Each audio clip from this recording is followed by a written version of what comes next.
Let's get real. Are you ready? It's time.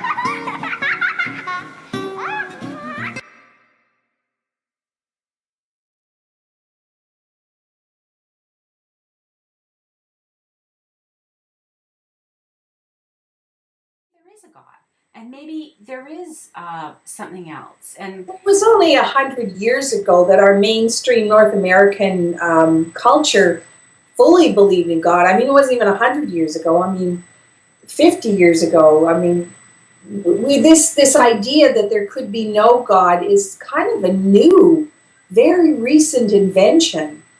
Well, I get the feeling that it's because they don't like what, like if there is a God, there's this, if there is a God, I don't, and it allowed this mess to happen. Like they want to blame somebody, and it's like, well, there can't be one then, because there's too much chaos. God would never let that happen. If they, or this idea, if God is good, then how could it let all these bad things happen?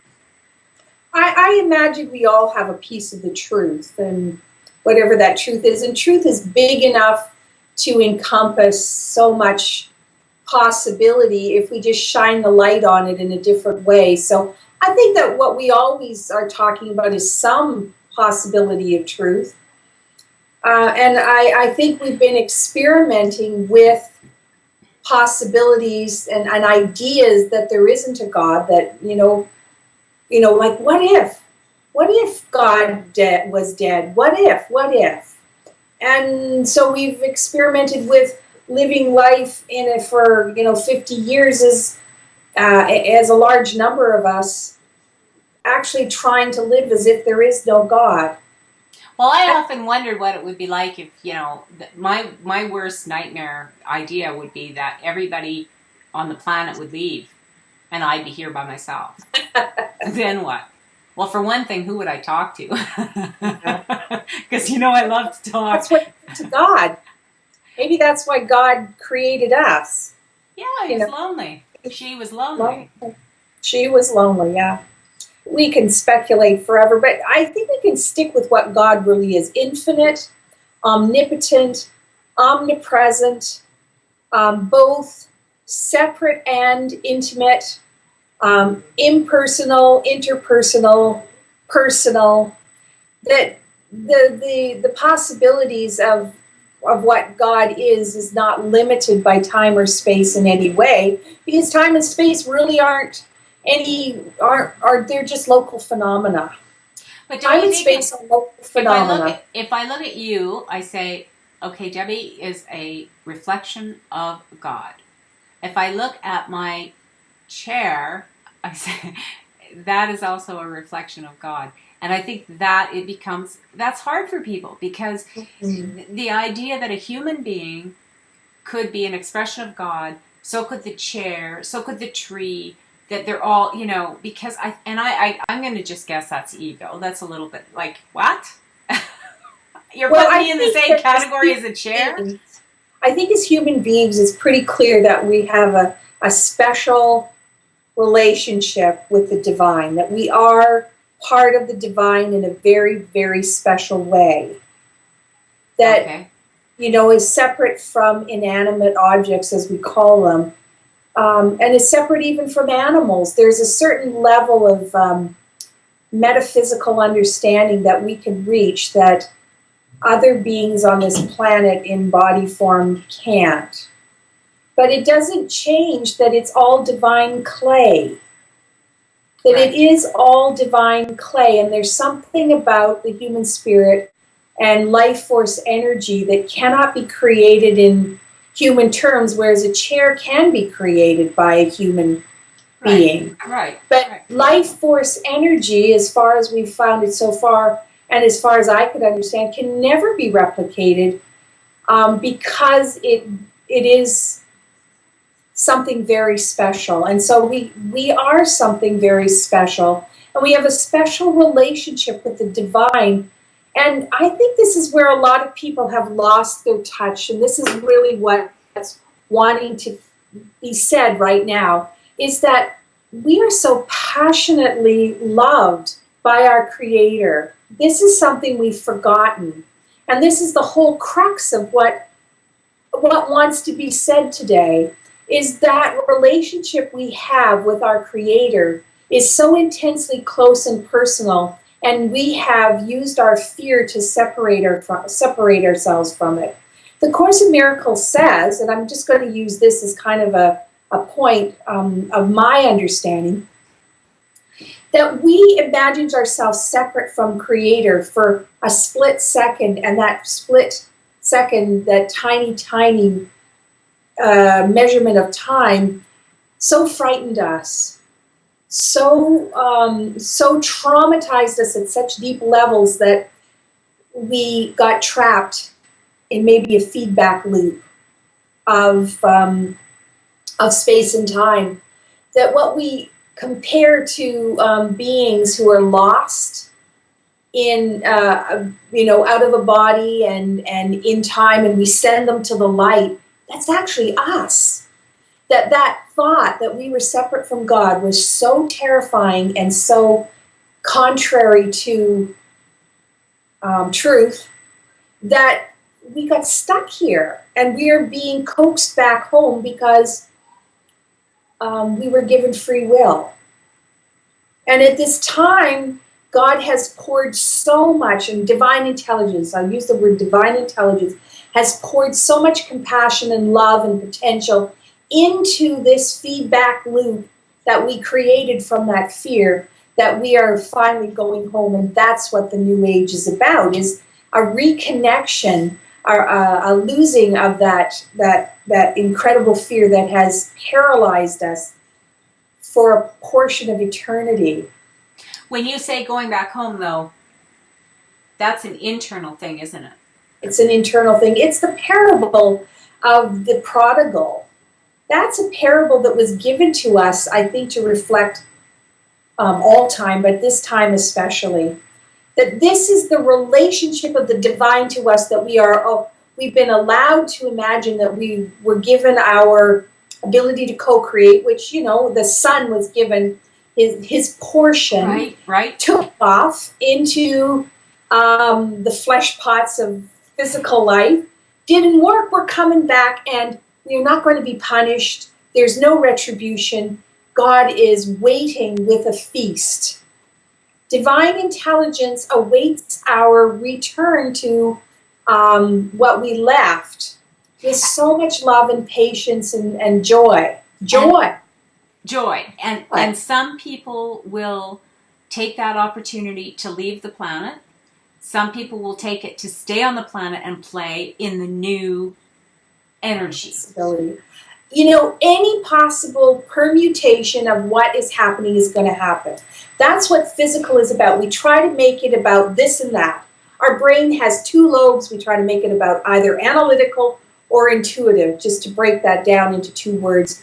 But it's actually the permutations of what we do with the physical is absolutely, unpredictably, infinitely different. And we're all an aspect of infinitely different. We have these bodies, but where the spirit came that inhabits these bodies could be infinitely different. But because we're pretending to look the same to each other, we try to make these rules about how to stay the same, and we use these voices that have a very limited range of understanding, our memories are very limited, But truly, we're going to see more and more outpicturing of eternal and infinite difference. And this is what we're being called on to allow. And this is what divine love is coming to us to allow, such different range of expression. Okay, that's the part, that's where I was getting to, is that allow. It's a free will planet. We're allowing. What you're saying today is a truth that you believe, and I'm very much resonating with it. There will be other people who will have other ideas, concepts that this is a definite thing that's going to happen. This is blah blah blah, and all of them are true. Yes, That's all of them are true, no matter what you choose to believe, and that's what makes me so optimistic. Because I think, we yes, yes. Because for me, and the thing is, if we have, and I firmly believe this is what we have been given, our patrimony, our portion, which is the ability to co-create, the ability to create whatever we believe in. So let's believe in something that makes us happy, because we like being happy. Yeah. We've experimented enough with unhappy. Yeah. And I suspect there are some people who actually like being unhappy, the same as some people who like watching sad movies all the time, or watching scary movies all the time. Like, there are people, right? For me, I know what, and I think this is another part of what our portion is. We all have different skills and talents, and we're a different facet of the diamond. We're a sparkle in the eye of God. We're a different wave on the ocean with our own unique shape. And let's start to celebrate that and allow that to be what it is. And I think what we'll find is goodness comes out of that, because God is good. Yeah. The divine intelligence is only good. And everything about this universe is about us. Right. When our Creator passionately loves all of his creation, it's good and very, very good. Mm-hmm. Let's go with that. If we're going to create, let's create good and very, very good. Mm-hmm. Because we can. Yes, because we can. And you know what? That really, to me, opens it up, because that's the understanding, a difference between a separation God, a God up there away from us that's actually testing, judging, and whatever, and limiting what we can do. And when we get the understanding that God is expressing through us, and therefore we're co-creating, anything is possible. I think that's what's kind of, for a lot of people, they accepted the limitations, not just the one, yes, the ones that came from God, but also the ones that came from families and whatever. You are this, therefore you can only reach this level of achievement in your life. You can only be this intelligent. You can only have this big of an idea. I remember children being told, you know what, when you get to be my age, then you can tell me something, but not until then. Or when you've experienced life to this degree, then you can share. And it's it's certainly getting a different understanding of children these days, when they know so much more about technology than we'll ever know. But there was a time, and we're accepting that, and I think a lot of people in our generation are accepting that children do that, but I remember clearly in my parents' generation, when a child showed that kind of intelligence, it was not honored. It was very much, listen, you know what, you're just a smart ass, or a smart aleck, or a smart, that was the terms that were used really to put down a child that had that kind of wisdom. They were cocky, they were outspoken, they didn't know their place. And now we're saying, welcome, you wise one, so what if you're only 2 years old? Because we know that they're not 2 years old. They're 2 years old physically, chronologically, but they're not 2 years old. This vehicle they're driving this time, yeah. And they got a brand new vehicle. It's still under warranty, but we don't see it that way. But I think we are, like you say, this is very optimistic for me, this whole concept that we are coming to where we realize, for one thing, we have some choices. We've always understood infinite choices. Wow. Infinite choices. I think that's what scares us more than anything. Yeah. that's why we try to control ourselves and control each other, because the infiniteness of our choice and our possibility can be quite frightening. Maybe that's why there's more of that chaos coming out right now, because it's sort of like, when you think you can go to, just think about Starbucks. Used to be able to get coffee that was black, had cream, and at home. Cream and sugar. Well, go to Starbucks today and try to get, how many words can you limit your coffee to? I know. I've tried to actually go and just get a cup of coffee at one of those types of things, not necessarily Starbucks, but any of the, specialty coffee place. I mean, just a regular cup of coffee, because that happens to be my... Even McDonald's is going there now, and they're kind of the limited of limited foods that you can imagine. They're going to specialty coffees now. But the thing is, it's like, if there must be at some level of the collective consciousness and understanding, oh my God, we are waking up, and everyone's going to have this power. And so we better get all these rules in place right now and keep everybody down, because you don't know what that guy next door is going to do with his power. I mean, like there seems to be... That's sadness of fear, isn't it? And I think that's exactly what we are coming to not have. And I've been hearing a lot of people talking about young people, and even people that, well, let's not even put it in that way. There's this thing about, this whole, what's that word? Not expectation, but this obligation? This sense that young people have that they deserve more. Oh, entitlement. Entitlement. And there's this whole worry about this entitlement. And I think, go for more entitlement, kids. Expect more, want more, believe you deserve more. Come on, get us out of here. And so many people are talking about, oh, this is really terrible. It's going to get them into bad. They're going to go out. They're going out into the world. Can you imagine these kids? They're going out into the world expecting to have $80,000 a year jobs and a big house well, maybe that kind of entitlement is not a great thing, because what can the resources of this earth give? I don't know. I'm not even going to go there. But if we have an expectation of entitlement, of better treatment, a more abundance, more joy, more leisure, I say go for it. Well, go for it, yeah, I agree. I think that's true. And you hear that on the negative side, which is this kid thinks the world owes him a living. Yeah. Well, you know what? Maybe this kid knows. They do. And that's another thing. This is a big bee in my bonnet. You've heard this. Where did we get off thinking we have to pay for food, clothing, shelter? You've heard this story from me recently. Yeah.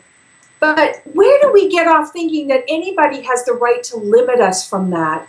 God gave us that. That's part of our agreement for coming here in a bodysuit. Yeah. We were guaranteed. It states that in all of the religions, and most native cultures or older cultures that live more in alignment with nature. If one person had food, everybody had food. Right. Because the understanding that everybody needed to be there together to make it work. You made sure your neighbor had food and clothing and housing because you could not live your life without them. Right. That's the old thing, what I was saying about finding out if, you woke up one morning and nobody else was here but you. That's really not how we want. I mean, we want, and the more my neighbor thrives, the more I thrive. Exactly. The more, the more, it's like this radio show. The more that I can bring guests on and they can offer their, gifts to the world, the more I can benefit from it. Because, I'm just starting to get that, as you know that, Debbie. I'm just starting to understand. It doesn't mean we're a free-for-all, because we know from experience that there's things that work. And when we come from love and fearlessness, which is love, then we know things are going to unfold in a beautiful way. But sometimes we don't know what fearlessness really looks like. We were talking about that just a few hours ago. What does that look like? And why? And how? Anyways, I'm not even going to go into that. What I really want to say is we have entitlement here because we have come here as the imagination, the hands and feet, the five senses of God. We've come here on a holy mission, okay? We are missionaries to this place. We don't come here to stop things, but to experiment, to find out what we like and what we don't like. Those are important things to know. Well, and if we don't have our basic needs met, we're going to die, and then we're not going to have the experience. So that's ridiculous. And this place is not going to work without us. That's what I mean. So why wouldn't our basic needs be met? That makes no sense at all. I mean, the bird doesn't ask. That's right. And even the people that we have defined as being non-essentials or bad or wrong, they have a part to play to bring out something for us, something to learn. I just wrote this article the other day because I was inspired to do so. It was how many human beings does it take to clean up the planet? And my answer is 7 billion or close to. And the reason I felt that way is that, you know, it's clear to me now, one, that we've been reincarnating over and over and over again. And so if this is the most population we've had on the earth, and it reminds me, and this is what I said in the article, which it can be read on WordPress, but was that, you know, when I was a kid, if kids were playing in a room and there was a mess made, and some kids had left the room and some kids were still there and whatever, the mother returns and sees this mess. She hauls all the kids from outside and wherever they are back into the room, and you guys are all cleaning it up. Now, some maybe made the mess, some maybe stood by and watched it happen, but whatever, everybody was responsible, and you're all going back. Now, I'm thinking, we got close to 7 billion people on the planet. We were all part of it. We had a piece of the puzzle to making the mess, and we either were sent back or we requested to come back and help. Or we were invited. Or we were invited to clean up, we had something to offer. We had, whatever it might be, we have a piece of the puzzle that will help to, now it's not just clean up the mess, but that's the way I put it in that, you know, but the fact that we're all needed. Yes, we are all needed, or we wouldn't be here. And every dust mote is needed too. Yes, except not in my house. I do not need the dust. Well, okay? yeah. I'm just telling you. If anybody's listening, I do not need the dust. But I probably do. But you know, I think that really puts it in a context, Debbie. I mean, that God is us, but it's not like I am God and you feel like it's an ego thing. It's this expression that wants to express on planet Earth. Well, if I'm God, everybody else is God too. Yeah. And every rock that I step on is God too. Yeah. And every tree that I look at is God too. Doesn't mean that I don't get to cut that tree down, but it certainly gets me to think twice about, do I need to do that? Yes. Yeah. I'm reminded too by what you're saying of, you know, you'd think the way I talked about the Bible that I'd grown up in a very religious family, and I didn't. That's quite all right. But I do find that there's a real power in the story and the parables that we learned. And you know, the story about the farmer, you know, needing to bring in the crop from his field, he hires a bunch of workers in the morning. That's and right. realizes at noon it's not enough, so hires more at noon, and that's not enough, so hires more at 4 o'clock. And at the end of the day, when the crop is in, he pays everybody the same. I know. Which means we all get the same benefit from it. Doesn't mean if we came here early or late, it doesn't matter. We've all got the same stake, and we've all got the same outcome, because it's not about money. It's about what we get from it. The payment is life, and the payment is the experience that we received.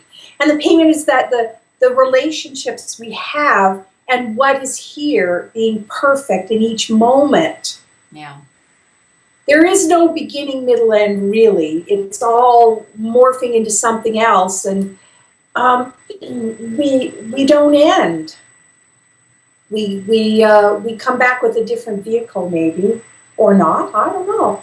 Yeah, it doesn't matter. I'm looking for that longevity thing. I want to live as long as Abraham and Moses and 800 years or something like that. Like, why not? I mean, Yes. like, I guess that's what's I've come to understand. There's just so much more to know. And even your understanding of what is God and what is truth today, if we had the same conversation tomorrow, I know that you would have a bigger, expanded, because you're open to it. Your expansion is... I always have more to say. Well, no, but yes, of course you do, and I love it. And I think that's what I'm saying is that we have, in the past, in the 60s, when I was growing up, we had a certain ideas about what was God, and we really didn't explore it too much because it was pretty much set what it was. This is what it was, and it was defined by our religious beliefs, and that was it. And you came here, and you're lucky to be here, and you're going to die, and if you're lucky, you'll go to heaven, and if you're not, you'll go to hell, and if you're sort of in between, you'll go to purgatory, which is, but now Now so many different ways you can do it, just like there's so many different ways to have coffee. Exactly, and there's different because doors and different people now of understanding more. Yeah. We're growing up. When I was a child, I thought as a child. Mm-hmm.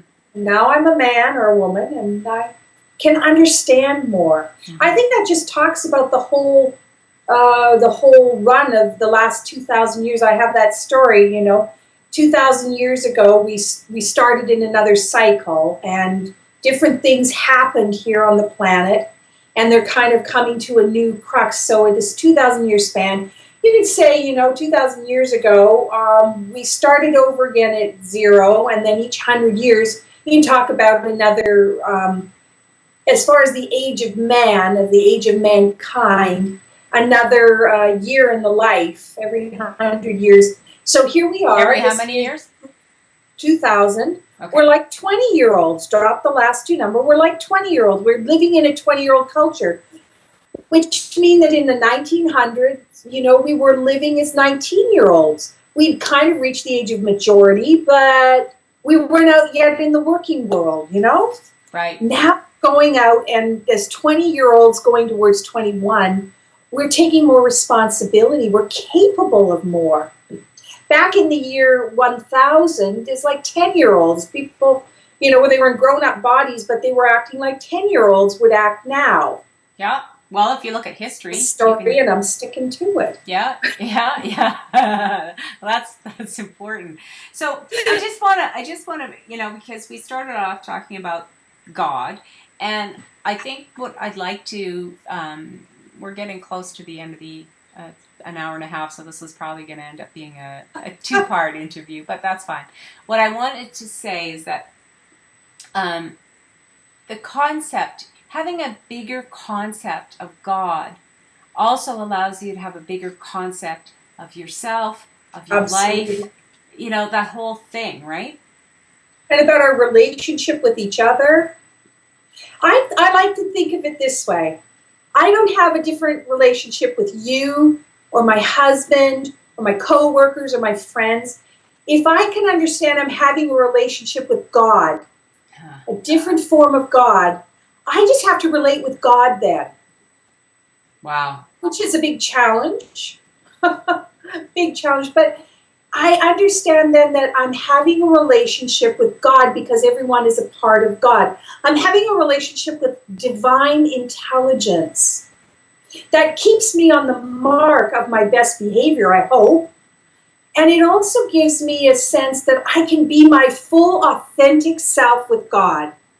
And I can keep moving into a bigger concept that God has in store for me without having to change that authenticity to meet up with other people's fears, expectations, entitlements.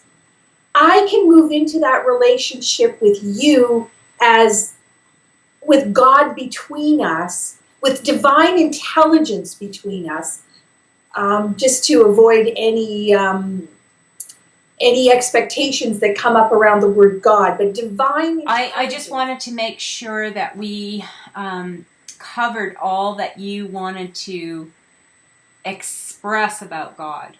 Because there was a thought there. Let's just recap. God is good, infinite, omnipresent, omnipotent, all loving, undivided, unimaginable by any standard that any being could have. And all of us are parts of God in every entire part of us. What we think is good and what we think is bad doesn't matter. It's all part of God. And the more we can step up in our shadow and our goodness accepted by us, the more authentic we can be in this world, and the more loving we'll be, because the more we love ourselves, the more we can love outwardly. Yeah. God is the inside is bigger than the outside as far as I can see. And God loves us passionately and individually and wholly, and sees only the parts of ourselves that are true and not made up, and yet is not denying any part that we have been. And God is our relationship that we have with each other.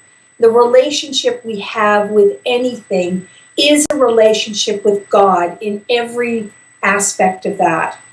Wow. But I really, that concept that we have started to embrace about indifference, God certainly sees the whole picture, but also the individual tiny bits, and loves every part of it. And remembering at this time especially that we are the prodigal returning, and to recognize that we can only expect the deepest, most profound love for the child. And even God's love for us is even more than that profound love we have for our dearest child. Right. In their most dearest parts, is not even a reflection in any small part of the hugeness of how God loves us. Yeah. I don't think we actually have the ability, for the most part, to fully grasp the magnitude of the majesty of that love, the heart of God. That is, like we. The best reflection we have is the knowledge of how Christ loves us, because that is our personal, or how Buddha loves us, or how any of these ascended masters. And we actually will be moving to that. That is our next step. That is how the world is going to change, when we will step into that capability that Christ showed us and Buddha showed us, and all the ascended masters and gurus. That kind of love coupled with individuality, because each one of those masters is an individual. Yes. Yes. But they are expressing a purity of love that we are destined to move into. Wow. That's the good news. That is good news. That's very good news. Well, I think we should probably consider this a wrap up, because we've been getting pretty real, and I've really enjoyed this, Debbie. I love to go into the deep, and you seem to like to wade in there with me very, very happily. And we get it stuck on us and everything, but it's fun. Oh, Catherine, we're having so much fun, and we don't even know where we're going with this, but I love it. Well, you know what? That's the beauty of it. We have a GPS, and we know it's internal, and it's leading us somewhere, and we just basically let it go, right? Yes, indeed. You know what? No, but isn't it so much more fun than trying to plan the whole darn trip ourselves? Well, and isn't it interesting how our technology is just replicating parts of ourselves, eh? Like GPS, telephone, telepathy, and computers, the brain, everything, just replicating parts of ourselves. Well, even the fact that, I know some of this technology we're using to do these interviews and the radio show and stuff has been around for a while. There's been people using it, but I haven't used it. And it's been like a couple of months, and boom, boom, boom, everything's coming together. And you're amazing. You're just amazing. I'm amazing myself on some of these things. Would you say maybe we're being divinely led? Yes, I do think that's a fact. Very grateful. I'm so grateful. Yeah, I am too. It's a lot of fun, and I think it's going to be an interesting journey for the next 800 years or so that I'm going to stick around for. Let's get real. Are you ready? It's time.